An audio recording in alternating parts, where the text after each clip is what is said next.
Okay, salamat po. Luke chapter 14, verse 23. And the Lord said unto the servant, Go out of the highways and hedges, and compel them to come in, that my house may be filled. Tayo po mag-pray, Panginoon. Pakipagpala niyo po kami ng iyong mga salita. Ang iyong abang lingkod ay bigyan ng awa, kapatawaran, karunungan, kapangyarihan. Sa pangalan po ng Jesus. Amen. Ibigay ko na lang po sa part of my introduction yung meaning. Then mahahagip naman natin kung ano yung context niyan. Ang pabagat po natin ay compel them to come.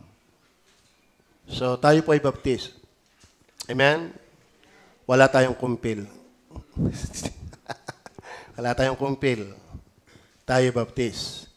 Pero may mensahe sa atin ng compel them to come in. Yung salitang compel, hindi yung binyagan, yan ay compel. Ano? Sana maliwanag sa atin yan. Compel. Sa Tagalog, ano ang ibig sabihin niya sa Tagalog? Ano nga sa Tagalog yan? Okay, nagtatagal. Sa Grego, ang ibig sabihin niyang Grego, pinaghanguan yan po ay anankadzo. Anankadzo. Ang ibig sabihin niyan, to necessitate. Compel. Constrain. Pilitin. Siguro sa Tagalog yung pilitin. To drive or urge with force. Amen? Ibig sabihin, ang pag-aakay ng kaluluwa ay hindi lamya. Hindi parang nangangalbit. May force. Very compelling. Gusto ba tayo makapag-akay ng kaluluwa? Ay, wag lang tayong atin kaya masaya sa amin. Hindi ganun na pinakita niyan. Sabi niyo, to drive or urge with force or irresistibly. Para bang ikaw ay nag-invite na hindi ka mapahindian. Tanong niyo yung magbabarik pag umalok. Parang hindi ka lalaki pag hindi ka tumagay. Tama? Ganon din sana yung prinsipyo kapag tayo nag-aakay ng kaluluwa. Amen? Yung bang hindi sila makatanggi sa iyong anyaya.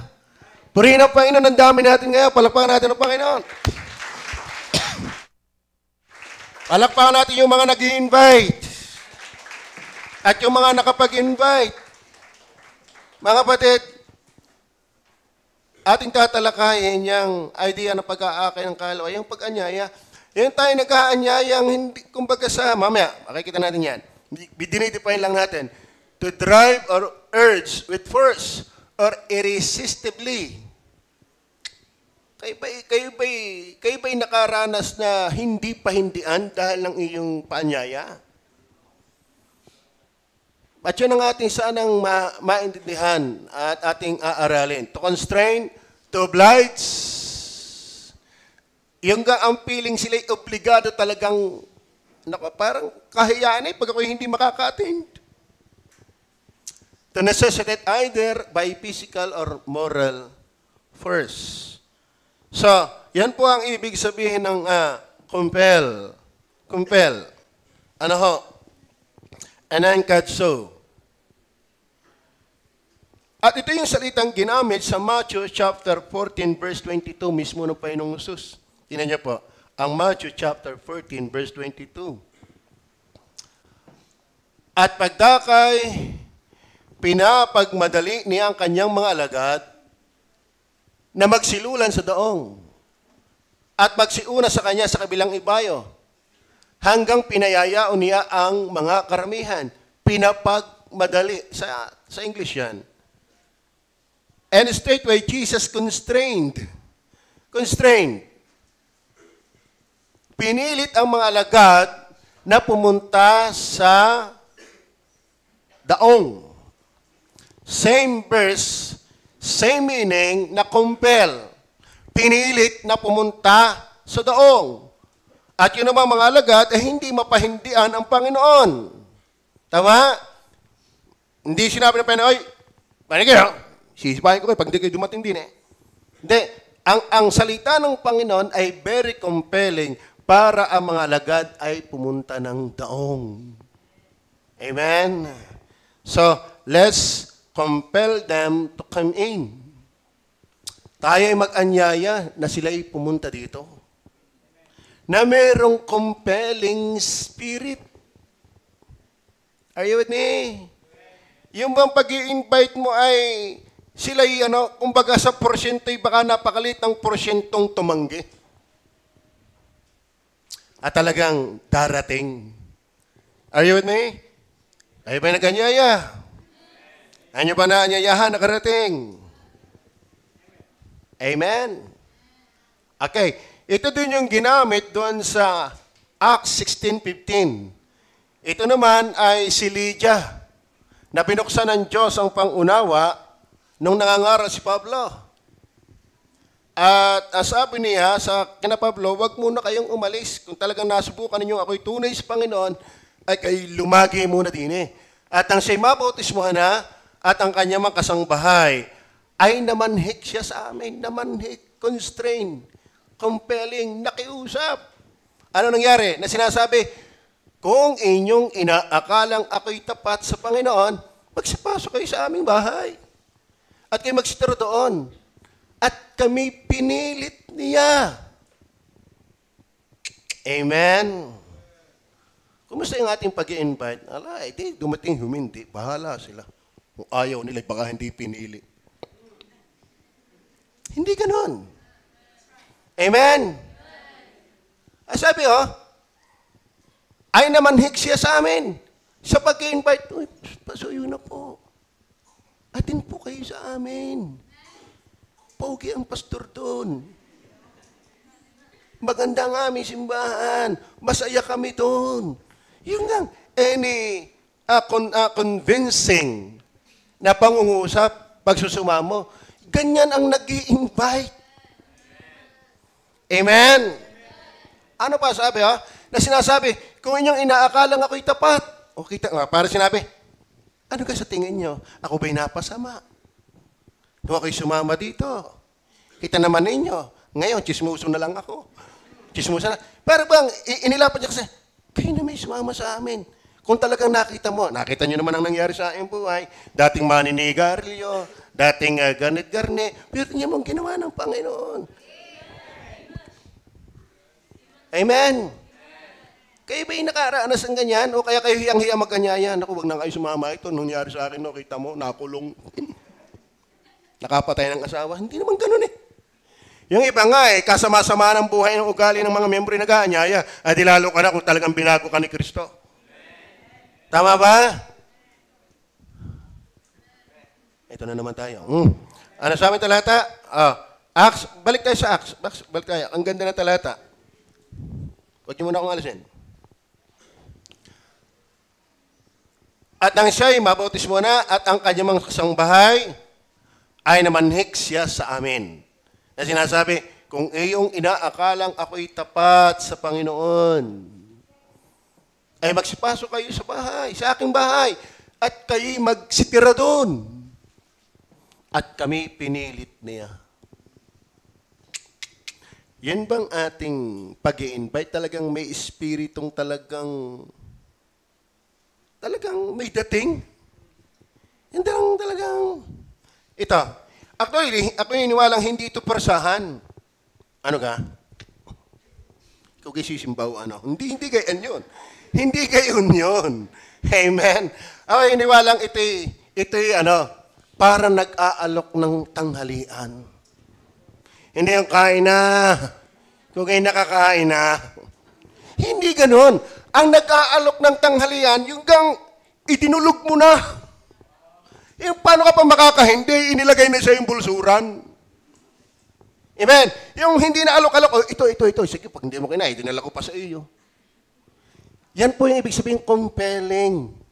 Compel them to come. Hindi yung tututukan mo ng 29. Pag hindi ka sumimba, patay ka, laslas ang lalamunan mo. Hindi ganon. Kundi yung convince sila na meron kang kagandahang loob. Tama ba? Are you listening? Kumusta ho tayo sa ating soul winning? Tayo ba nag-i-invite? Gano'n tayong kaseryoso. Mga batid, halata mo yan pag malayo ang iyong imbitahan. Huwag ka mag-alala, sumating ka. Sagot ko ang pamasahe mo. Basta kasi kinsinas, bayaran mo lang. Alam mo yun? Very convincing kasi malayo niyayakag mo, sasagutin mo sa pamasahe. Amen? Kumbaga, damang-dama nila na seryoso ka sa iyong ginagawang pag-aanyaya. Meron kang effort. Merong halaga. Meron kang ginagastos. Meron kang isinasakripisyo. Hindi yung, ay, simba naman kayo. Kinama na kayo eh. Compel them to come in. Amen? Kayo ba nag-i-invite? So yun, kinuha ko yung kahulugan. At ating hihiwagin po ang konteksto na yan sa 5. Tulungan ako ng Panginoon na mapabilis. Itong whole chapter ng Luke chapter 14, hiwagin po natin sa 5. Basta, ang estilo lang ng pag-i-invite, ang sabi ng Panginoon, compel them to come in. Ibig sabihin, dapat ang iyong pag-anyaya ay hindi matanggihan, irresistible. Amen? Yung bang, kumbaga sa tanghalian, paano ka makakatanggi? Hindi naman tawag sa iyo, kumain ka na ga. Kain at mababaho ang aming pagkain. Hindi ganun ang alok, kundi ako'y ganyan eh. Pag ako'y sana mga ninong ko na paano makakatanggi yun? Ay ang alok ay nakahain agad. Tama ba? Eh kaya sabihin ko ako'y busog pa yan, magagawin, andyan na eh. Nakakayang hindi kumain eh, idinulog na. Kesa doon sa akin nadat niyang, kayo kumain na, itanghali nga, kung tapat dumating. Sabihin pang, ikay kumain na, ay sabi ko hindi, pero sabi ng tiya ko, blok. Alam ba nga ako'y hindi talaga kumain sa hiya? Pero kung ako'y tinulugan na, ay kahit ako'y nahihi, wala akong magagawa, ay nakadulog na eh. Kaya kung kayo talagang seryoso, pag kayo mag-aalok, dulugan na ninyo. Ang tinapa. Amen? Kasi minsan tama din naman nag-aalok, pero bitin. Minsan tayo nagkakain ng kalawag, ano ka seryoso? Amen. Baka pastor hindi pinili yun. Hanggat buhay yun, hindi mo alam. Amen. Baka ikaw nag-aanyaya ang hindi. Una, yung compel them to come in ay commanded. Commanded. Tingnan po natin. Verse 17. Verse 17, ang sabi po na talata, and sent his servant. And sent his servant. Ito yung parabola. Mamaya ko ano yan, yung parabola na yan. So, meron ditong piging ng kasalan. Ikakasalan kanya nga nakasabi niya sa kanyang mga alipin, mag-anyaya kayo. And sent them servant. Ibig sabihin, inutusan ang kanyang mga alipin. So, ibig sabihin mga kapatid, yung pag-aanyaya ayan ay iniuutos talaga yan. Amen? At ako yung iniwala mga kapatid, ang pag-aakay ng kaluluwa na tayo inuutusan ay hindi pastor lang ang inutusan. Hindi asawa lang na pastor ang inutusan. Hindi full-time workers lang ang inutusan. Lahat ng totoong ligtas ay inuutusan na anyayahan nila sila. Anyayahan natin sila. Compel them to come in. At biyaya yun. Ibig sabihin, kaya ka nag-aanyaya, nasa loob ka na. Kaya delikado kung ikaw pang inaanyayahan. Kaya delikado yung hindi involved sa pag-aanyaya. Baka sila yung dapat anyayahan. Pahapyaw ko na pakinggan yung preaching ni Brother Henry ng linggo. Maganda. Nakakatakot. Posible talaga na may apostasy. Ang apostasy, hindi yung walang alam. Ang apostasy, yung may alam, pero hindi ligtas. Tama ba? Amen. Kaya isa sa posibilidad na ikaw ay apostasy, bakit hindi ka nag-aanyaya? Bakit hindi ka nag-aakay ng kaluluwa? Ang tunay na kinaawaan, maaawa. Ang tunay na pinagmalasakitan, magmamalasakit din. Ang tunay na tinulungan, tutulong. Kaya nakakatakot na nagsasabi kang ligtas na hindi mo kayang anyayahan yung nasa labas, baka ikaw ay nasa labas pa rin. Compel them to come in. Ang nakakalungkot pa nga, mga membro pa ang inaanyayahan. Alam mo, pag ikaw'y ligtas, mag-aanyaya ka na, hindi ka aanyayahan. Are you listening? Amen? And sent his servant at supper time to say to them that were bidden, come, for all things are now ready. Ay po, ang salvation ay handa na. Ipag-anyaya na lang natin. Amen? Kung baga sa kasalan, andyan na lahat ng kakainin, pero walang kakain. Compel them to come in. Sabi ni Kristo, tetelestai, natapos na, naganap na ang ating kaligtasan. Ang gagawin natin, ipamahagi na lang. Amen? Ipag-anyaya na lang. At hindi kita kayang pilitin kung ikaw pa mismo ang aanyayahan. At alam niyo ba, mga kapatid, mas madaling anyayahan yung talagang alam na alam nilang sila'y nasa labas. Ang nakakatakot at tiyak na binging anyayahan, yung feeling nasa loob na, pero wala pa. Are you with me? Ang pinakamahirap gisingin ay gising. Ang mahirap gisingin ay gising. Kaya minsan, ang pinakamagalit kausap sa salita ng Diyos, yung akala niya ay siya sa Diyos. Pero hanggat wala kang burden for the lost, search yourself. Amen? Lahat ng tunay na naligtas, nasa loob. Nasa loob ng kawan. And they are being commanded, compel them to come in. Are you with me? Tingnan pa natin ang talata na sa verse 13, na nasabi diyan, but when thou makest a feast, call. Tawagan mo, that is another command. That is yan ay pangungusap na, tawagan mo sila. Inuutosan ko, tawagan mo sila. And then verse 22 and 23. Sinabi ng alipin, Panginoon, sa English sabi dyan, sige, basta naandyan na yan. Huwag nang alisin.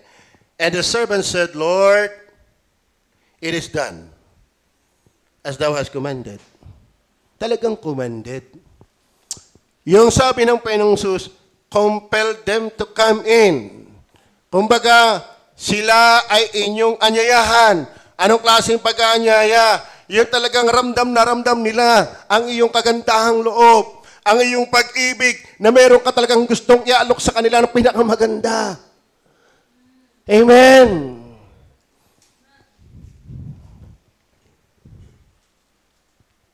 Ang manok, ang tamang pagpapatuka, ibuburbor. Hindi yung ipapato mo sa manok.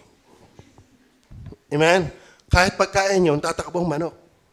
Ibig sabihin mga kapatid, maganyaya ka, naramdam nila ang iyong kabutihan. Ang iyong magandang pakay. Meron kang magandang mission sa kanila. Ramdam nilang mahal mo talaga sila. Amen? Kung wala kang pamasahe, tutulungan kita. Pareho tayong maglalakad. Amen? Amen? Okay, may pamasahe pero wala kang makakain tanghalian. Meron doon magpapakain sa inyo, pasaluwatin ka lang. Very convincing. Alam na alam nila, ramdam nila ang iyong malasakit, ang iyong pagmamahal. That is the way we compel them to come in. Amen? Sino man sila? At yan ay utos. Amen? Ang hindi gumagawa niyan, mali. At yung walang burden dyan, baka ikaw ang dapat pumasok. Are you listening? Verse 23. And the Lord said unto the servant, Go! Nakasunod na eh. Sabi ng verse 22, And the servant said, Lord, is it done? It is done. Pero pagdating ng verse 23, And the Lord said unto the servant, Go out! Kalaan mo yan. Kaya huwag kang ibig sabihin, pastor, napag-invite na, abit may go uli. Hanggat buhay ka, hanggat may hindi ligtas, ipakita natin ang pag-ibig sa kanila. Amen? Kung mahal mo ang Diyos, mahal mo, napapahamak. Kaya maging maulinig kayo sa report ng mga workers. Pag may nasagupa, sila talagang nangangailangan. Gusto nila tumulong, wala naman silang pantulong. Hindi ka manahayo, naipakita mong pag-ibig. Amen? At kaya pag sila nag-invite, kulain mo nga naman yun, hindi mo na ako kilala. Natulungan agad ako. Makapunta nga kaya doon. Bigay itong mga ito, ganito. Hindi mo siya tinutukan ng 45. Hindi mo sila hinawakan ng tubo. Pero yung kabutihan ng iyong pagmamalasakit, nanunuot sa kanilang buti. Anong meron sa mga ito? Hindi naman ako kilala, ibig ko ako'y matulungay gayon. Amen. Amen. Yan po yung compelling. Yung compelling. Tanyo ha, yung mga hindi nga ligtas, meron silang medical mission. Meron silang patrabaho sa kanilang member. Hindi ligtas yun. Dapat ang gumagawa na yun yung mga kay Kristo eh. Amen? Okay. So, utos yan. At alam po natin ang Matthew chapter 28. Alam na po natin yan. Sige, basahin pa rin natin for the sake ng ating pag-aaral. At lumapit si Jesus sa kanila, sila'y kanyang kinausap na sinasabi, ang lahat ng kapamahalaan sa langit, sa babo ng lupa, ay naibigay na sa akin. Dahil dito'y magsiyaon nga kayo. Mga batid, yung kayo dyan, kasama ka ba? Uulitin ko. Yan o bang salitang kayo dyan, kasama ka? Contextually speaking, literally speaking, ang kausap dyan ay yung panahong buhay na iglesia ng Panginoon. Pero yama ang aral nila at kaligtasan nila ay pareho ng atin, damay tayo sa kinakausap. Amen? Therefore, sa panahong yan, hindi apostolos lang ang kinausap, lahat ng iglesia. Kayo ba'y membro ng iglesia? Kayo ba'y bahagi ng katawan? Kayo ba'y tiyak ng palangit pag namatay? Therefore, wag niyong ituro sa iba ang pag-aanyaya. Yan ay kasama ka. Kasama ako. At hindi ba sa pag-aanyaya yan, mga kapatid? Dapat pag-aanyayang may malasakit. Ramdam ng tao na talagang mga ito'y nagmamahal. Nung ako inaanyahan ng Good Shepherd, sino hindi maniniwala sa kanya? Kinakaon pa ako sa tubigan. Binubuhat pa ako buhat sa amin hanggang Barkara. Sino hindi maniniwala sa mga ito na iti mayroong pakay na maganda sa akin? Napatunayan kong magandang kanilang pakay sa akin. Nagsakripisyo sila sa akin. Tinuruan nila ako layo-layo, gitna ng pila-pilan. Kaya nakakatuwa yung mga workers natin, natawid ng ilog. At pagkatapos magtutulak na sasakyan sa gitna ng ilog, magalit hindi dinala ng ilog. Halatang halata mong may malasakit sila sapagkat sinasagya nila ang kaluluwa. Kayo, hindi na nga nahayo. Ano pang tulong mo sa nahayo? Ano nga, manunood ka na lang. Hindi ganyan yan. Ngayon, kung payag kang ganyan yan, you're not inside. Sabi, compel them to come in. Sabihin, kaya wala kang ganyan, wala ka pa sa loob. Inahaman ko kayo. Are you saved? Ayaw bang sambayan ligtas na? Meron na akong 4 na kabataan dito. Hindi ko mapaghahanapan sila na mabilis na pagbabago. Dahil tayo nga matagal ng bautismo na eh. Bautismado na eh. Maraming pagkakataon na ipalpak pa rin eh. Pero, handa tayong sila'y intindihin. Amen? Bakit? Kailangan nilang maramdaman na may nagmamalasakit sa kanilang kaluluwa. Amen? Ngayon, kung ginawa natin ang ating best at ayaw pa nila at namatay, hindi talaga pinili yun.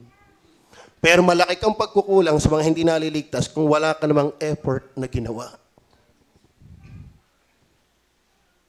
Sarap nyo. Are you listening? Amen. Then, number 2, not only the commanded, but also ating bigyang diin yung compeller. Bagamat napapahapyawan ko na. Compeller. Sino ba yung sinabihan ng compel them to come? Sino sinasabihin? Saan naka-address yung compel? Sino yung compeller na yan? Ano sabi ng verse 15? 14 verse 15. And when one of them that sat at meat with him heard these things, he said unto him, merong isa sa nakupo na inanyayahan sa great supper. Mamaya ko titingnan niya yung, ko sa inyo yung great supper niya. May nakupo. Kasama doon sa subject ng compel them to come in. Ibig sabihin, siya ay kasama doon. At pakinggan niya yung pangungusap doon sa 14 hanggang 1 hanggang 13 ay nakabigkas ng ganito. Blessed is he that shall eat bread in the kingdom of God. Sabi ng John 3:3, except a man be born again, he cannot see. Pagdating ng verse 5, he cannot enter. Amen? Kaya sabi ng pangungusap, doon sa kinakausap ng talinghaga, compel them to come in. At isa sa audience ng salita, mapalad siya na blessed is he that shall eat bread in the kingdom of God. Parabola yan. Pero pinahiwatigan na napakapalad talaga yung nasa kaharian ng Diyos. Amen? Hindi na sila yung aanyayahan. Sila na yung mag-aanyaya. Ang compeller, mga kapatid, ang tinatawagan na mag-anyaya na sila ay pumasok sa kaharian ng Diyos. Obvious, yung nasa kaharian ng Diyos. Tama ba?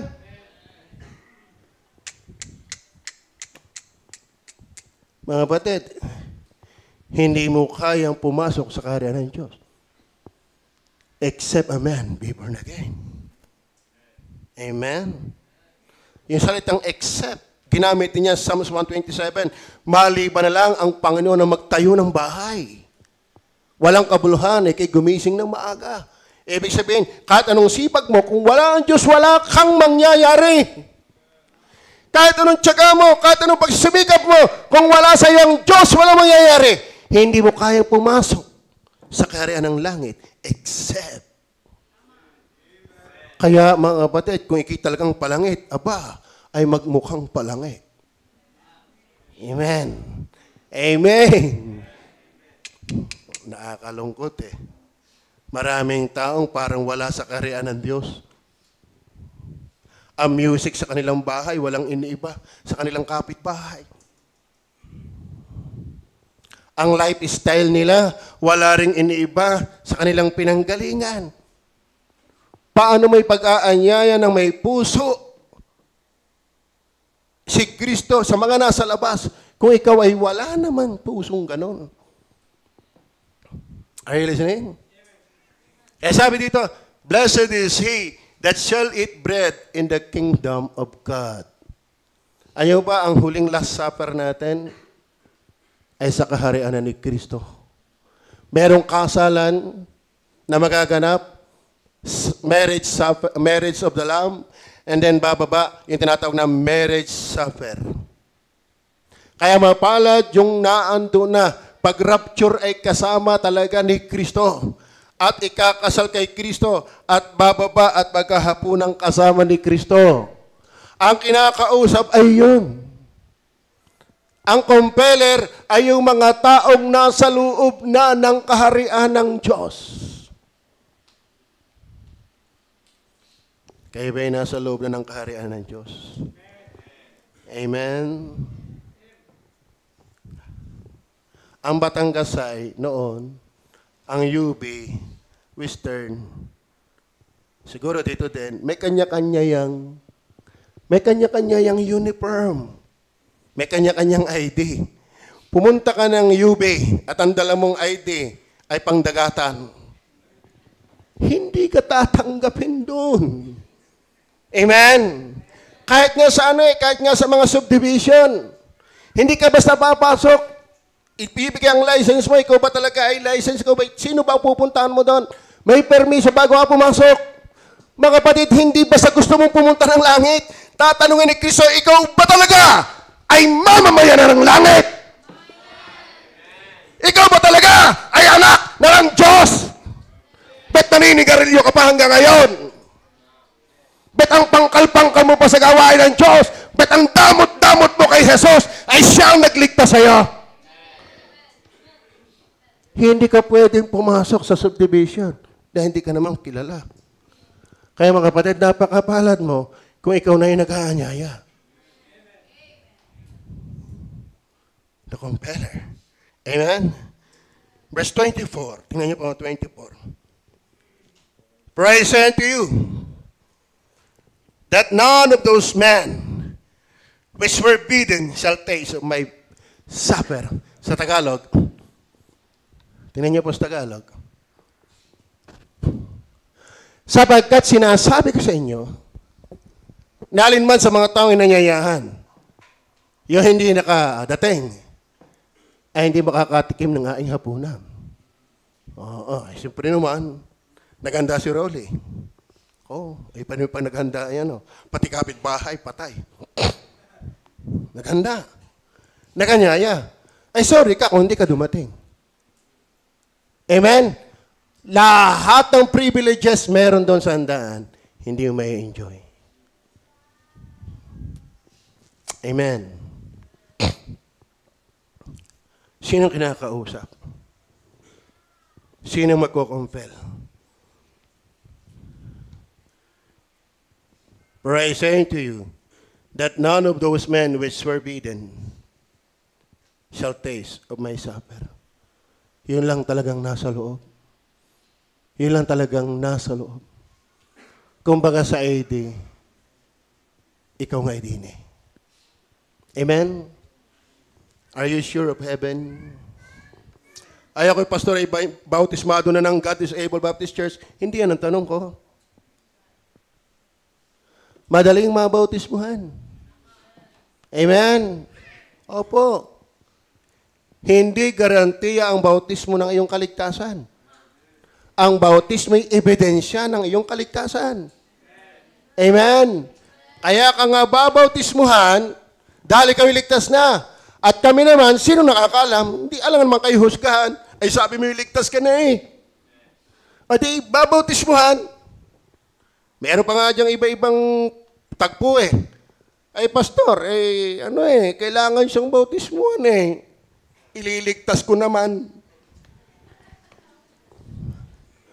Oo, mga kapatid, akalain mo maliligaw ng unbeliever, kikristyanuhin ko yan. Bakit ikaw na ba ang Savior? Abay, magpapako ka rin sa krus. Alam nyo, hindi simple ang kaligtasan. Hindi automatic na nakasama mo iligtas yan. Amen? Paano mo malala may kiligtas? Obserbahan mo, mahal ba niya ang Bible? Walang ligtas na ayaw sa Bible. Paano masasabihin gusto ko sa Bible? Di ka naman nagbabasa. Sa totoo na, ang pagbabasa ng Bible, higit yan sa utos. Ikaw, tao, inuutosan ka bagang mag-almusal? Hindi mo na kinakailangan ng tawag. Yung takaw natin ito, tatawagan pa. Man, higit sa utos na ikikumain, kailangan mong kumain. Kaya tunay na ligtas, nangangailangan ka dito. Ngayon, kung nabautismuhan ka lang at hindi ka talaga nagbabasa ng Bible, ikaw ay ang subject ng compel them to come in. Nasa loob ka lang ng church, pero wala ka sa loob ng kaharian. Ang pwedeng automatic, nasa loob ka ng kaharian ng Diyos, madali ka na sa church. Pero hindi lahat ng pumasok sa church, nasa loob ng kaharian ng Diyos. Si Judas ay membro ng church. Pero hindi membro ng kaharian. Please, are you saved? Baka kaya wala kang concern sa ate mo, sa kuya mo, sa tatay mo na unsaved. Kasi hindi mo naman nararanasan kung ano yung saved. Sabi ko sa inyo, pag natikman mong masarap ang humba, may kwento mo yun. Pag nakarating ka sa isang magandang lugar, may kwento mo yun.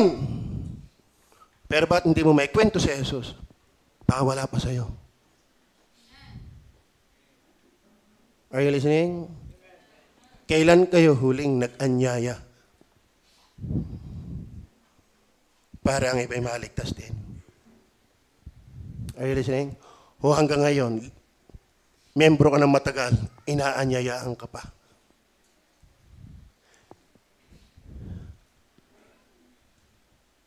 Maliwanag ko ba? Maliwanag ko ba? Kaya kung yung tiyak mo ikiligtas, ang sarap. Ang saya. Akala mo ikipalangit? Akala mo hindi ka fake? Akala mo pag namatay ka, tiyak mo talaga ikay maganda ang pupuntahan? Akala mo napatawad ka sa iyong mga kasalanan? Akala mo hindi ka na talaga pupunta ng impyerno dahil safe ka na? Ano sabi ng Bible? Anong papakinabangin ng tao na makamtan ng buong sanglibutan, ngunit mapahamak ang kanyang kaluluwa? Ibig sabihin, lahat ng pinapangarap mo sa mundong ito ay iyong kamtan. Pero kung hindi mo tiyak na ikay palangit, hindi mo tiyak na ikay nasa loob ng kaharian ng Diyos, nothing. So, ibig sabihin, walang pinakamaganda sa buhay, kundi yung tiyak mong ikaw ay ligtas. Bet natin pa sa pinagpiprismin, matagal naman kami ligtas. Yung nga ipagtaka mo, bakit kayo pinagpipris pa ito? Amen? Are you with me? Yan minsan na nakakaligtaan ng maraming pastor. Akala yata ang evangelism sa labas lang. Bakit?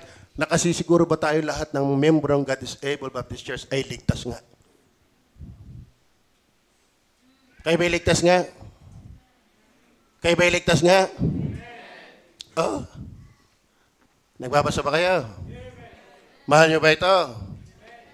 Mahal nyo ba ang gawain ng Diyos? Amen? Nagtatize ka ba? Nag-offering ka ba? Nag-first fruits ka ba? Nag-invite ka ba? Nabago ka na ba? Do you enjoy the company of the believers? 25 to 35. Tingnan po natin, ang 25 to 35. Hindi lang saved. Hindi lang Christian ang compeller. Kundi committed. Committed. Hindi makitid. Committed. Tingnan nyo ha. Nagsisama nga sa kanya ang lubhang maraming tao. Yung salitang lubhang maraming tao, marami yun. At siya'y lumingon at sa kanya sinabi, out of that great multitude of people, may sinabi siya, kung ang sinumang tao'y pumaparito sa akin. Kasi ang dami. Kasi ang Panginoon hindi impress sa dami. Kasi marami diyang dami lang. Pero, hinihiwag-hiwag ng Panginoon. Sino kaya dito sa great multitude? Yung totoo talaga. Para matesting, ano sabi niya? Kung ang sino mang tayo pumaparito sa akin, at hindi napupuot sa kanyang sariling ama, at ina, at asawang babae, at mga anak, at mga kapatid na lalaki, at mga kapatid na babae, oo, at pati sa kanyang sariling buhay man, ay hindi siya maaaring maging alagad ko. Madali ho ang magpakita ng pagsunod. Pero pag may challenge na, where are you? Amen. Amen. Ibig sabihin mga kapatid, hindi sausaw ang pagsunod. Hindi salimpusa ang pagsunod. Commitment yan. May handa kang ihiwan. Yung ating bagong full-time worker ngayon, grabe yan. Grabe yan. Buhat ng maligtas yan, hindi na tinantanan ng usig. Hindi na. At ang aliw ko lang sa kanya, napakapalad mo yun. Akalain mo, sabi ng Bible, inuusig ka. Ibig sabihin, totoo ka kay Kristo. May nakikita talaga ang iba sa'yo. Kasi yung iba, kaya hindi inuusig, compromiser. Nakikisama sa kanilang ginagawa. Bakit napahatlangan? Ay kasama ka rin naman. Kaya ka nga inuusig, nasa lungat ka sa kanila. At ano sabi? At hindi napupuot sa kanyang sariling ama. Alam mo, si Pastor Melmark, itinakwil ng kanyang ama. Pero nanindigan kahit iwanan ng ama. Later on, na-realize ng kanyang ama, tama pala ang ginawa ng aking anak. Naunahin si Jesus. Bago mamatay, ayon kay Pastor Melmark, nakakilala yung kanyang ama. Ay tayo mga kapatid, marami, mas mahal pa natin ang ating pamilya kaysa kay Jesus. Matitisting tayo ngayon! Matitisting tayo ngayon! Sasabihin ko sa harapan ninyo kahit sa aking harapan ng asawa, mas mahal ko si Jesus kaysa sa aking asawa. Kaya kami mag-aaway niyan kapag meron ako nakikitang tama, tayo na sumunod. Bakit? Mas pakikinggan ko si Jesus kaysa sa'yo! Yung iba, tupi! Tupi! Huwag lang tayo mag-away. Sasamahan na kita. Sa akin, mag-aaway tayo kung ayaw mo sumama kay Jesus.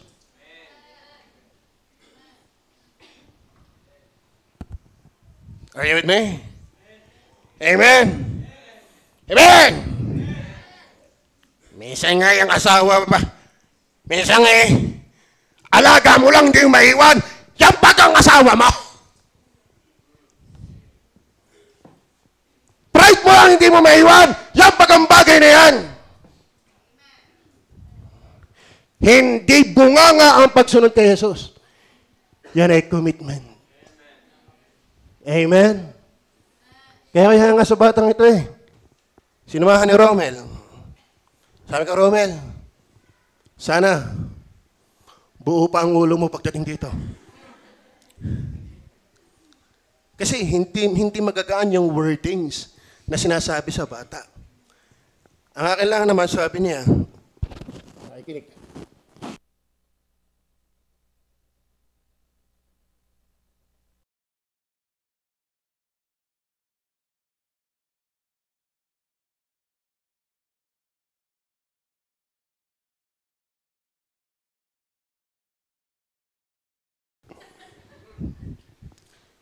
Sabihin mo sa iyo, mga uusik, hindi ako ang humila sa iyo. Hindi rin ang church. Panginoon ang nangungusap sa iyo. Para kung sakali, ang Panginoon ang kanya uling ipako sa krus. Naintindihan niyo ba yun? Pero binawalan ko lang sa emoji yan. Lagi ang emoji niya yung naiyak. Ako naman napapayak na rin sa iyo. Alisin mo naman ang emoji na yan. Yan mo nakatawa kahit ikiluhaan. Pero matigas siya sa kanyang paninindigan. Sabi niya, gusto kong makilala palalo ang Panginoon. Amen? Pero tanungin mo, mahal mo ba yung tatay? Mahal na mahal ko po siya. Pero mahal ko po ang Panginoon.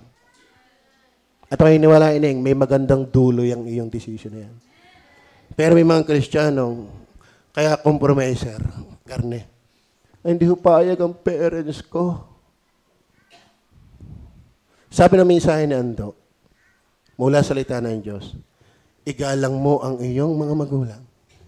Sundin niyo ang iyong mga magulang hanggat tama. Amen? Pero pag pinagsisindihan ng sigarilyo, pinagmamadyong ka na, hindi mo na yan dapat sundin. Amen? Ayaw kang pasimbahin.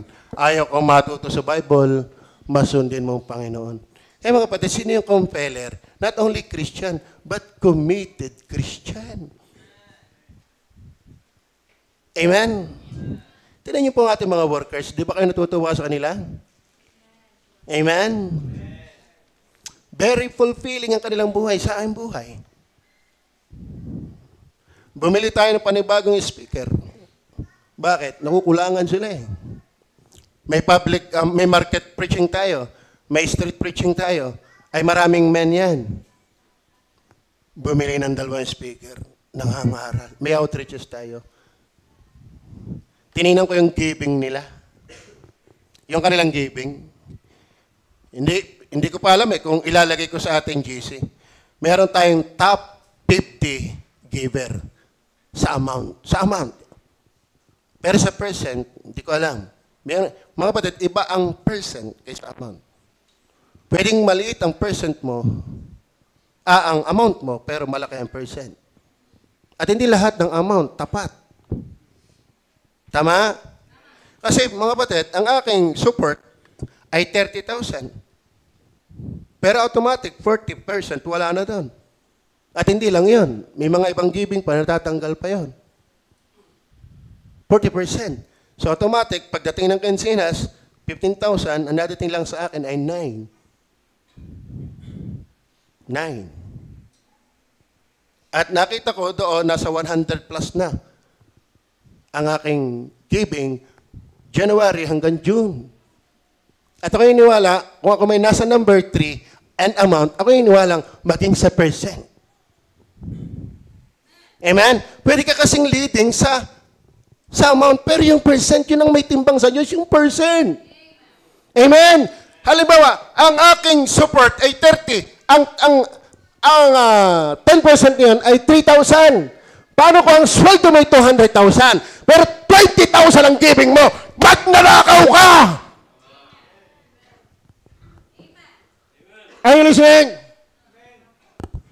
Hindi yan ang giving.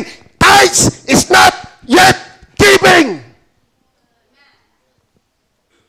Tithes ay ibinabalik mo lang yan sa Diyos. Amen?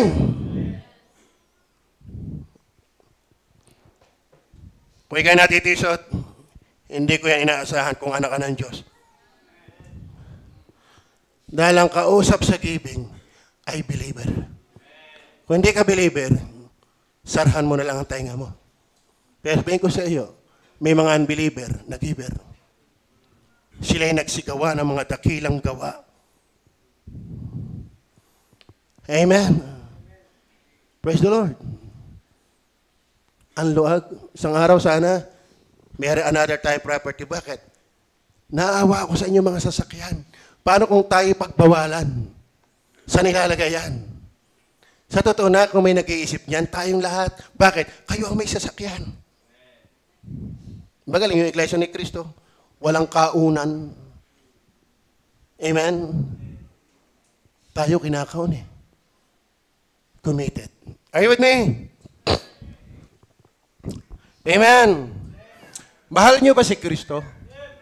Yung totoo lang. Hanggang saan ang pag-ibig natin kay Kristo? Hanggat tila. Pero pag naulan, saka na. Hanggang saan ang pag-ibig natin kay Kristo? Hanggat may pera. Paano pag wala na?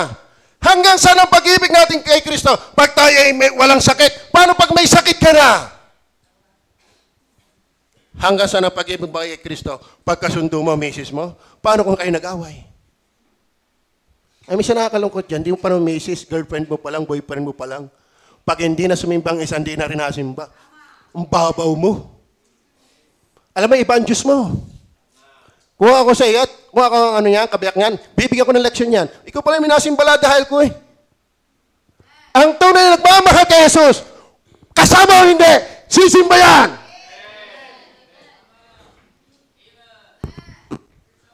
Diyos-Diyosan mo na ang tao niyan. Mag-iingat ka. Mag-iingat ka. Are you with me?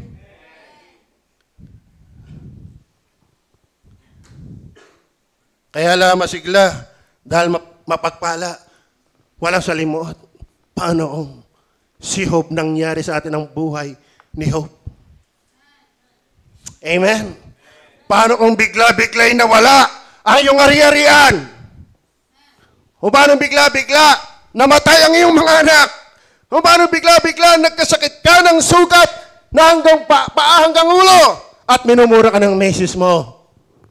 Yun ang pinakamabigat nun eh.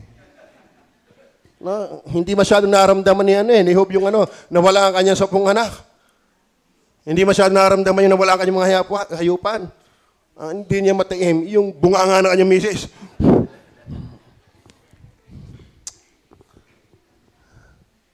Alam mo kung bakit mabunganga ang asawa ni Hope? Ay yung ganumang malansa na si Hope hindi makadais. Amen. Amen ba? Alam mo, Kristiyano ho, payag man ang magulang o hindi, sumunod ka. Kung talagang anak ka ng Diyos. Amen? Tingnan natin. Kaya yung inay, nung nabubuhay pa, huwag naman si kababag-abag ng kanyang kaluluwa. Napag-uusapan.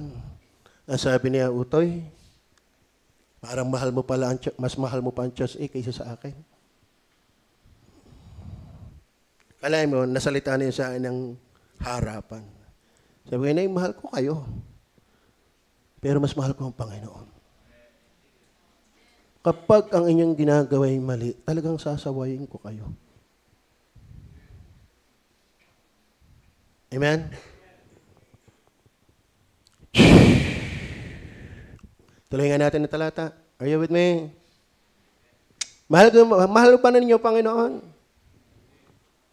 Mahal niyo ba ang Panginoon? Sa mga single ladies, alam ba, walang magkamali sa iyo. Wala kahit si Tomas.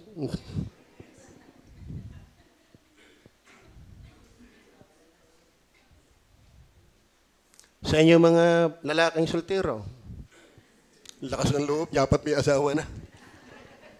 Kayo Hanggang saan?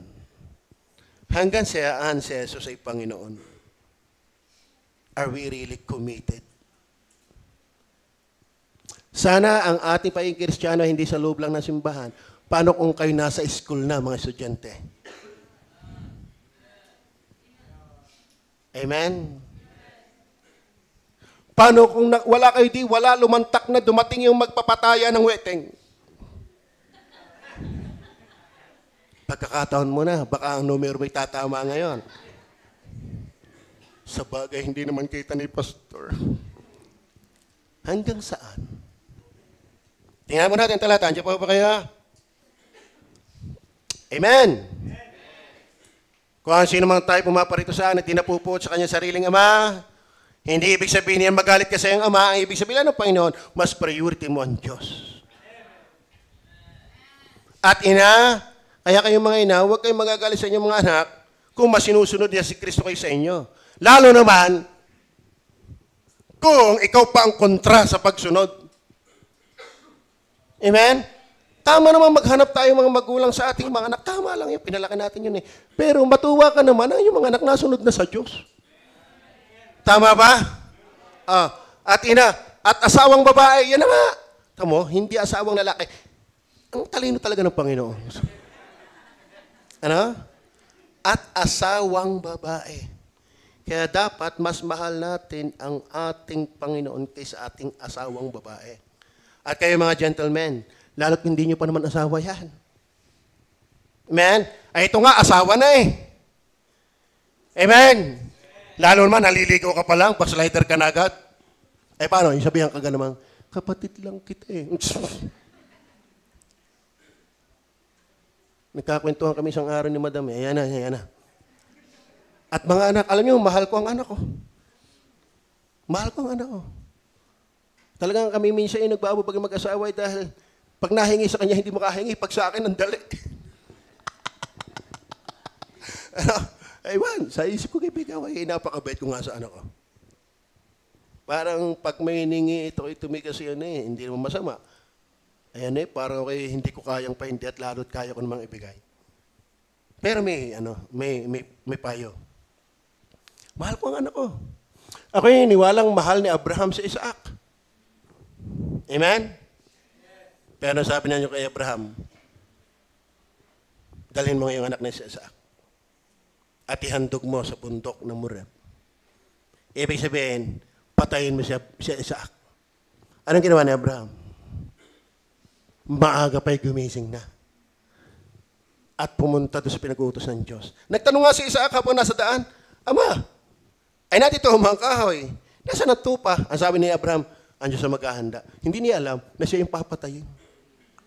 Ako'y walang mahal ni Abraham sa Isaac. Pero mas mahal ni Abraham ang Panginoon. Tayo mga magulang. Sinong mas mahal natin? Si Kristo, ang ating anak. Ay, ayaw ng anak kong sumimba, hindi na rin. Amen. Mahal ko ang anak ko. At yan ang pinakamahirap ng pagsubok sa akin. Kapag makita ko ang anak ko'y napariwara. Amen. Mas gugustuhin ko pang siya'y adik sa pagsama sa winning, sa prayer and fasting, sa outreaches, kaysa laging hawak ay cellphone. Nakakatuwa yung anak kong yan. Biyaya'y nasunod pa. Amen? At mga kapatid na lalaki, mga kapatid na babae, oo, at pati sa kanyang sariling buhay man, pati buhay natin, mas mahal natin ang Panginoong Hesus kaysa sa ating sarili. Amen? Mas uunahin natin ang gusto ni Jesus kaysa ating sarili. Tayo, nagpapagandahan ng cellphone, hindi naman pride na lang, pero hindi naman nagka-tights. Pagandahan ng mga sakyan, pero ang tanong, may tights ka ba dyan? Alam mo, ang pagpapala hindi payabangan, patapatan. Sa magpasikat, kagathanganan tayo, ano? Ang pinamaganda ay kinahangaan dahil ang katapatan mo kay Kristo. Mga kapatid, ito, ang paglilingkod sa Diyos ay hindi makitid na isip na gawain. Amen? Kahit sarili mo nga, isasakripisyo mo. Alam mo, ako'y 6 na taon na hindi kumuha ng support. May magastos lang ang gawain ng Panginoon. Alam nyo ba, may dumating dito si Pastor Manny Kiambao. Tuwang-tuwa siya sa atin. Bakit? Ang ganda ng simbahan. Nung silipin ng aming bahay, sabi niya sa amin, ang palad ng pastor ng God Disciple Baptist Church, inuuna talaga yung Diyos at ang gawain. Baka ang bahay kayo wala man lang sakaling kinganan yung... Pero ang ipinupundar ko muna ay gawain ng Diyos. Amen? Kung ako'y nag-iisip sa gawain ng Diyos, kayo na ang bahala mag-isip sa amin. Pati personal kong pera. Lahat! Basta magagamit sa Diyos, gagawin ko! Wag lang akong mataguri ang madamot. Masakit yun.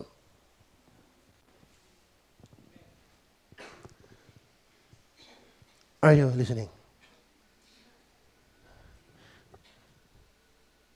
Commended.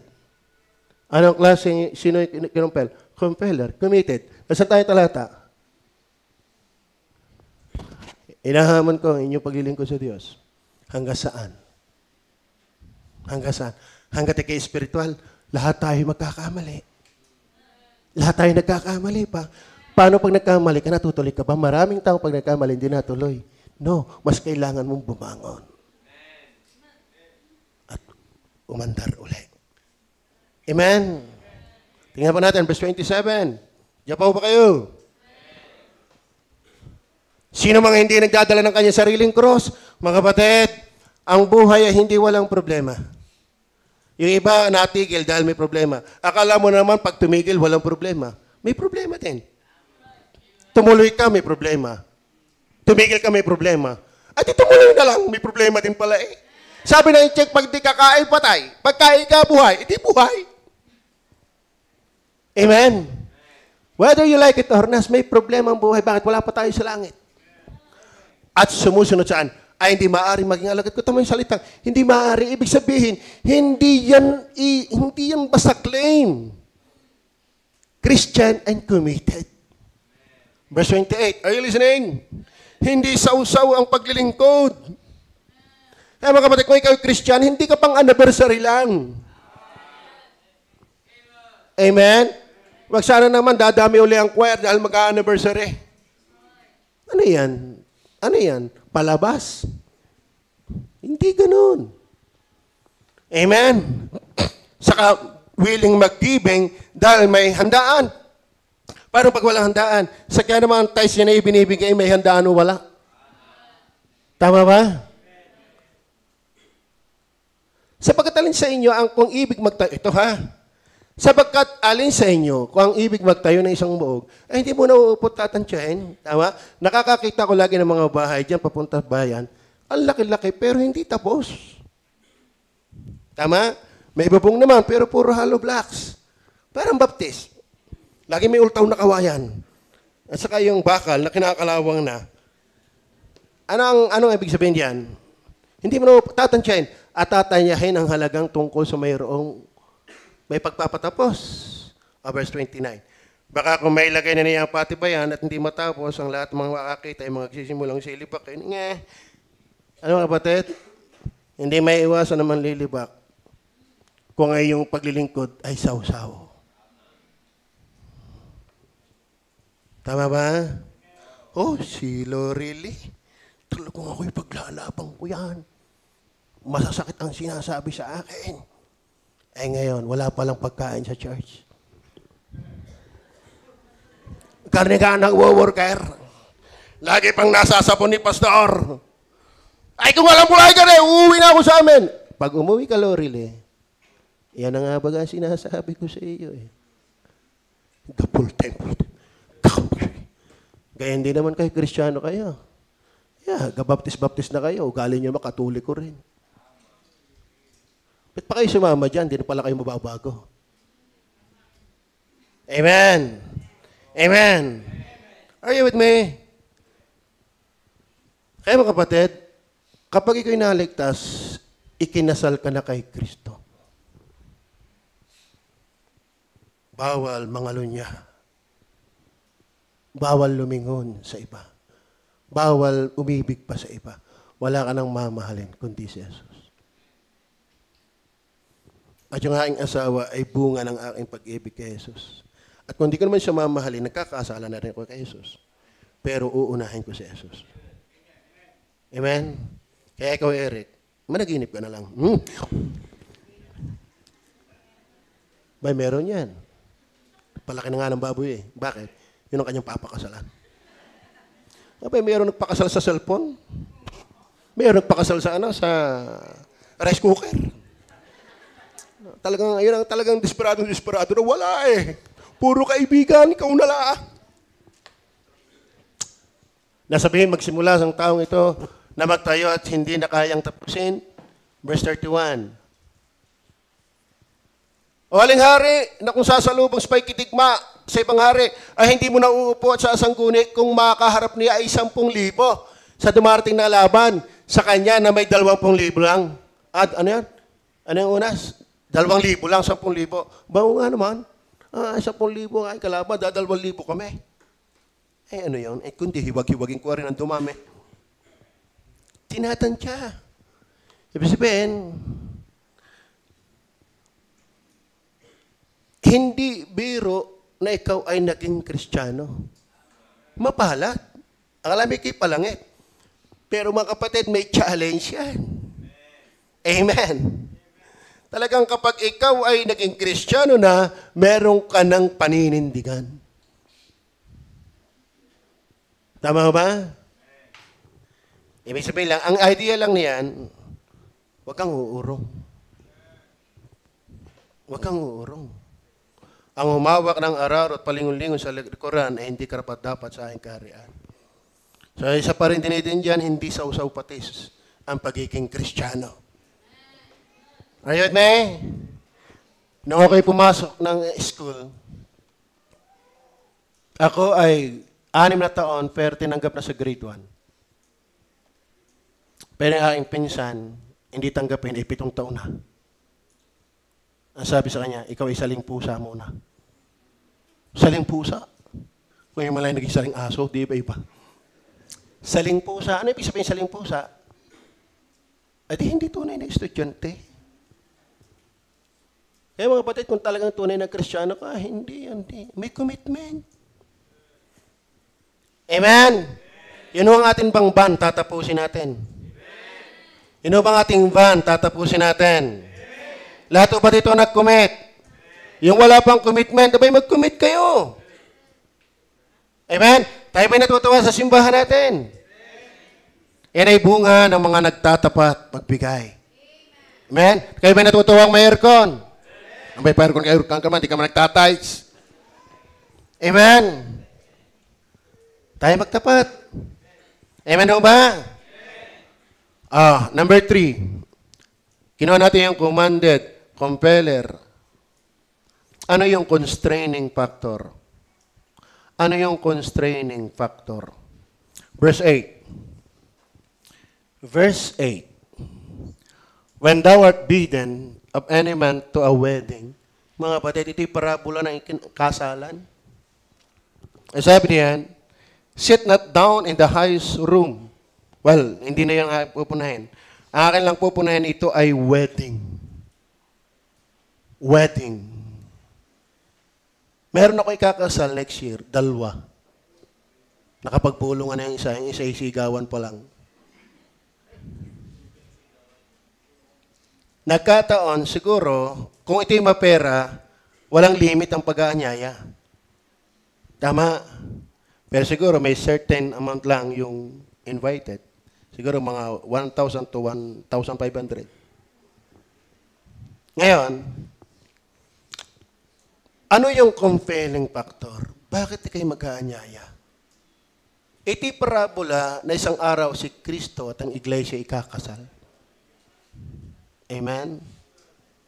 Amen. Allah, sagyang pag may okasyon yung nag-aanyaya. Alam, ikaw pa yung ikakasal, alangan may hindi mag-anyaya. Ang sama ng lasa, na ikikasal walang tao. Pati asawa mo, hindi umating. Ang sama nun. Pati yung papakasalan na may wala. Sagyang pag may okasyon, nag-aanyaya. Ano yung compelling factor, mga kapatid? Bakit tayo yung nag-aanyaya? Kalain mo, ang palad mo, ikaw nasa kaloob ng kaharian ng Diyos, ikaw pa yung ikakasal. Amen? At saka pagdating po doon sa verse 15. Yan na nga, sinabi ko, blessed is he that shall eat bread in the kingdom of God. Kita ko yung mga nagtapos, tapos na lisensahan na, at nagkaroon ng pera. Talagang bukal na bukal sa loob nila yung mag-anyaya na makipagdiwang kayo sa amin dahil sa tagumpay na aking nakamtan. Mga kapatid, kung talagang ikaw ay alaman mong may pag-asa, yun ang nagko-compel sa iyo kung bakit nagka-anyaya ka sa iba. Alam mo, asarap ng na kay Jesus. Amen? Kaya ba'y masayang na kay Jesus? Akalain mo, ramdam ko yung nasa kaharian ng Diyos. Wala na ako sa kaharian ni Satanas. Ramdam ko iba na ang naghahari sa aking buhay. Hindi na ang kadiliman. Ramdam ko kung saan ako pupunta. At alam ko hindi lang ramdam. Alam ko maliwanag sa Bible, ito yung aking pag-asa, buhay na pag-asa. At kapag yan, yun ang compelling factor mo kung bakit merong salitang compel them to come in. Ikaw mismo nagko-compel, merong constraining factor. Amen? Dapat ramdam nila na meron talagang pag-asa sa'yo. Verse 16. Ano sabi ng verse 16? And he said unto him, a certain man made a great supper and bade many. Ito ang sinasabi ko sa inyo mga kapatid. Ito'y parabola, pero darating isang araw yung fulfillment nito. Na talaga ang church ay irarapture. Papalta ng panibagong katawan at lalagyan ng hiyas sa bema. Lahat ang ating pinaglingkod sa Diyos, may reward yan. At yun ang magiging gayak natin sa marriage of the Lamb. Ikakasal tayo kay Kristo. Praise the Lord. What a privilege for us. Tapos tayo bababa at maghahari sa loob ng 1,000 taon. Ang tawag doon ay marriage supper of the Lamb. Is that reality? Is that your exact hope in this life? Kayo ba'y may ganyang pag-asa? Na talagang tiyak ninyong kayo isang araw ay irarapture. Isang araw kayo ihaharap kay Kristo. Isang harap tayo ay ikakasal kay Kristo. At isang araw tayo maghaharing kasama ni Kristo. Ang honeymoon ng church at saka ng bride, ni Christ at ng bride ng church ay 1,000 years reign of Christ. Ganong katagal naman ang kanilang pagsasama sa walang hanggan. Amen. Kaya ang material na bagay sa iyo, hindi langit, gamit. Bakit? Hindi ko man dala yan. Ako'y ipinaghandaan ng Diyos sa napakagandang lugar. Dahil ako'y kanyang asawa. Dadalhin niya ako sa palasyo. Sa maluwalhating lugar. Dahil aking maluwalhating asawa. Tama. Tama ba? Tayo pag may anniversary tayo, iba din ang pag-i-invite.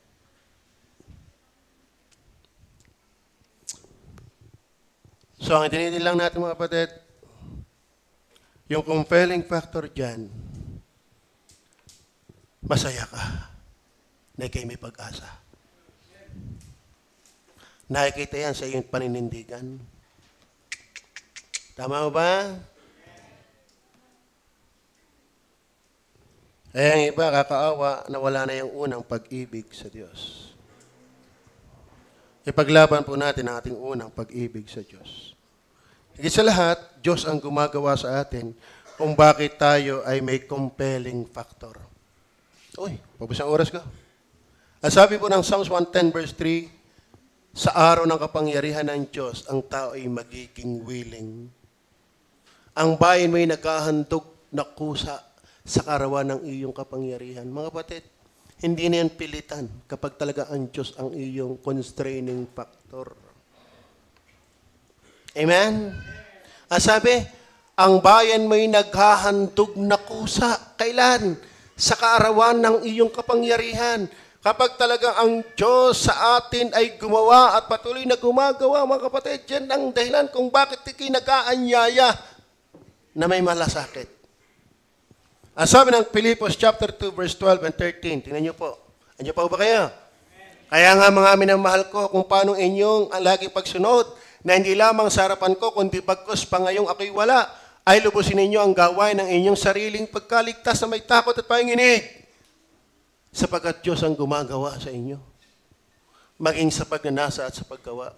Mga kapatid, ba't ako nag-aanyaya? May Diyos na gumagawa. Ay, iniwala, hindi pa sa magpo-full time yan si Lorili. Kung walang Diyos na gumagawa. Si Romel, kaya pa mag-full time yan. Ay mahilig sa bakla yan.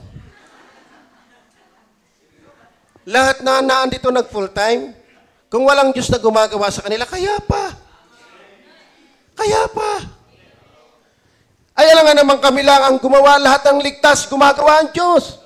Ano yung constraining factor? Ba't ikaw? Paglabas mo dito, bago luminggo, mag-aanyaya ka. Kasi may Diyos ka. Amen? Tanin yung pastor nyo, hindi makagawa. Pero hindi maaari hindi gagawa kahit hindi makagawa. Bakit? Mas malakas ang Diyos na gumagawa kaysa hindi ko kayang gumawa. Sabi nga ni Pablo, bagaman ako'y nabibilanggo, pero salita ng Diyos ay hindi natatani-kalaan. Kaya matakot ka kung nanunood ka lang. Amen. Yan ang katakutan mo. Baka ikaw yung subject ng compel them to come in. Baka ikaw yun. Labas ka pa sa kaharian. Amen. Okay, sana sa dami ng workers na ito, sana isang araw, meron tayong gawain sa Amerika. Nang pag-away ng bakasyon sa Amerika, may nga pupuntahan ako doon. Sa Ukraine. Ikaw na lang muna. Kaganda ganon. Mula sa God is Able Baptist Church, dumami ang manggagawa at ang daming nagbuksang gawain. Meron pa lang tayong 2 daughter churches at meron na isang mission ang sa Rizal. Doon ako galing. Pambihira na lumpulalo ako doon. Umalis kami dito ay 7. Dumating kami doon ay 12:30. Mas matagal pa aming biyahe kaysa pag-stay doon.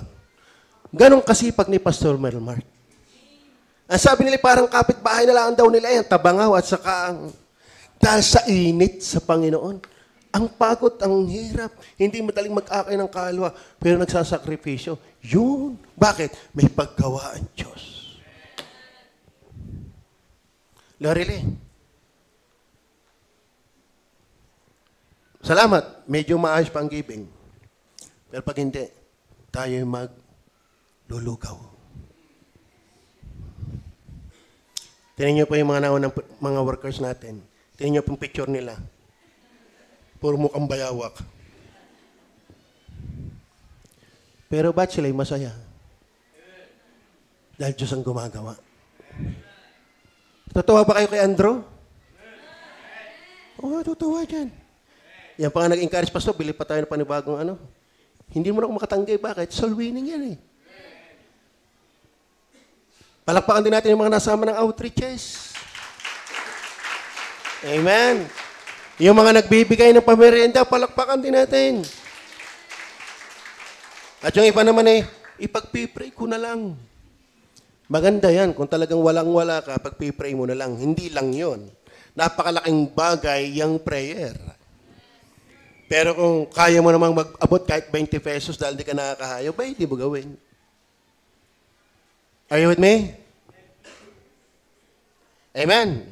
Then last.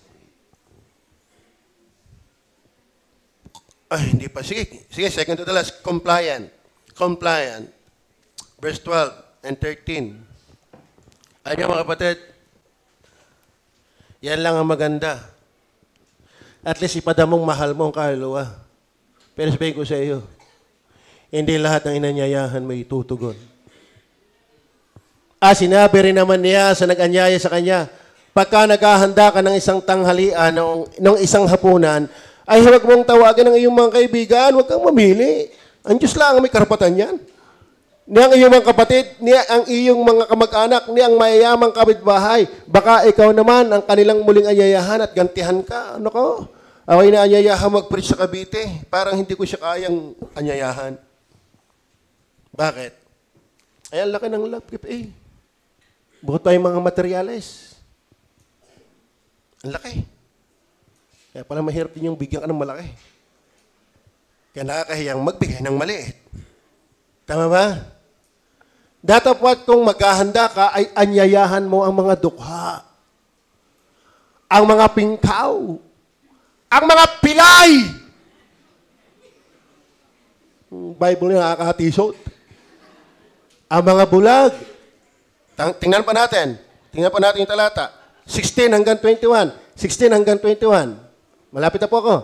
Datapwat sinabi niya sa kanya, may isang naghanda ng isang malaking hapunan at marami siyang inanyayahan. Ang dami! At sa panahon ng maghapon ay sinugo niya ang kanyang mga lipin upang sabihin sa mga inanyayahan, magsiparito kayo sapagkat ang lahat ng mga bagay na handa na.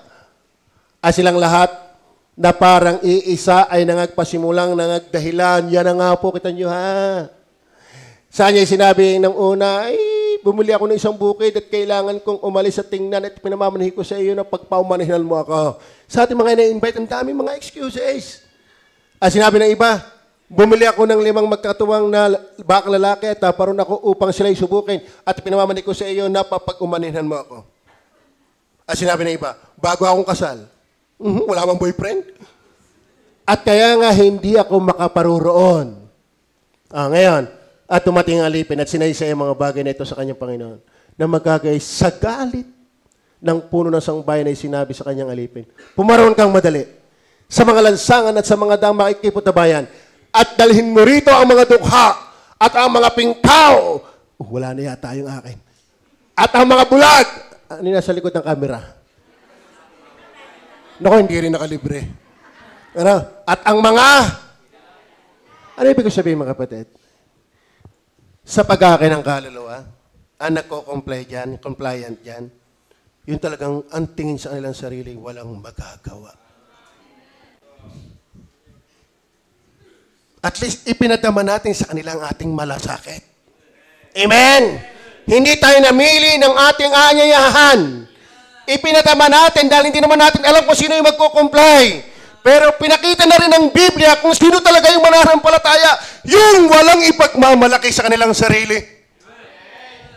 Kaya blessed are the poor in the spirit, dahil kanilang kaharian ng langit. Basta maganyaya ka, ipadama mo, ikimay pag-asa, ipakita mo ikinabago, ipadama mo sa kanilang willing kang tumulong, magsakripisyo para sa kanila. Pero given na rin na magkukomply talaga dyan, yung mga pilay. Amen? Yung walang makitang may pagmamalaki sa kanilang sarili at ang pag-asa ay si Jesus lang. Then last, verse 22 and 23. Are you there? Last na eh. Sinabi ng alipin, Panginoon, nagawa na. Pinag-utos mo. At gayon may maluwag pa. Ibig sabihin mga kapatid, hindi pa tapos ang soul winning. Maluwag pa. Call more. Amen. Verse 23. Nandiyan pa ba kayo? Sige po. Sinabi ng Panginoon sa alipin, pumaroon ka sa mga daan at mga bakuran at pilitin mo silang magsipasok upang mapuno ang aking bahay. Mga kapatid, hindi pa sinasabi ng Panginoon, puno na. Call more. Amen. Dito ako magtatapos. Proverbs chapter 30, verse 15 and 16. Tingnan po sabi ng talata. Ang linga, ano yung linga? Ay may dalawang anak na sumisigaw. Bigyan mo, bigyan mo. May tatlong bagay na kailanman ay hindi nasisiyahan. Sa English. Sige, sa iyo sa English. The hearse had two daughters crying, give me, give me. Give. There are three things that are never satisfied. Tatlo yan. Una, four things pala. It is not enough. The grave. Ang dami nang namamatay, pero hindi pa puno. Amen? Kaya magandang hanap buhay, cemetery. Kasi hindi yan nakukuntinto. It is not enough. Ano pa? And the barren womb. O nga naman. Paano makukuntinto yan? Barren nga. Amen? Kahit nga yung may anak na hindi pa rin kuntinto, kala mo 17 na, gusto pa. Ano pa? The earth that is not filled with water. Hindi yan napupunuan. Lagyan mo na lagyan ng tubig, iga ng iga. And the fire that sayeth not, it is not enough. Alam mo, katungan mo ng katungan ng apoy, hindi yan naiibsan. Ngayon ang sabi ng Bible, huwag mong sasabing enough. Dahil hindi pa puno ang bahay. Amen? Amen. Hanggat may mga individual sa Taysan na hindi paligtas, huwag titigil mangaral. Amen. Yung nga libingan nga, ang daming napalibing, may naglilibing pa rin eh. Hindi nasisiyahan ng apoy, dupungan mo ng dupungan ng kahoy, hindi yan niya natigil, hindi yan nasasapatan. Mga kapatid, itong bilang na ito ay hindi sapat sa bilang ng tao sa Taysan. Don't tell me, Pastor, that's enough. Amen? Kaya ngayon nag-almusal kanina, kayo magtatanghalian mamaya. Ano sabi mo? Hindi sapat. Amen? Kaya mag-akay ka ng kalwa dahil marami pa. Balik nga tayo sa talata, last, sa 22 and 23. Hindi, doon sa Luke, bago tumungo. Sinabi ng Panginoon sa alipin, pumaroon ka sa mga daan at mga bakuran at pilitin mo silang magsipasok upang mapuno ang aking bahay. Amen? Maliit itong bahay na ito. Ang mas malawak ay yung bahay sa langit. Kaya mga workers, mga membro, mag-invite tayo. Compel them to come in. Ang aking apo, si Kenneth, kaya pala 150 tayo ng prayer meeting, 10 yung kanyang kaklase na umattend sa online. Kaya mag-invite tayo. Sa mga bisita natin, God bless you. Sana nandito ulit kayo sa linggo. At maganyaya kayo. Masarap yung tiyak na ikay pag namatay ay palangit. Tayo manalangin.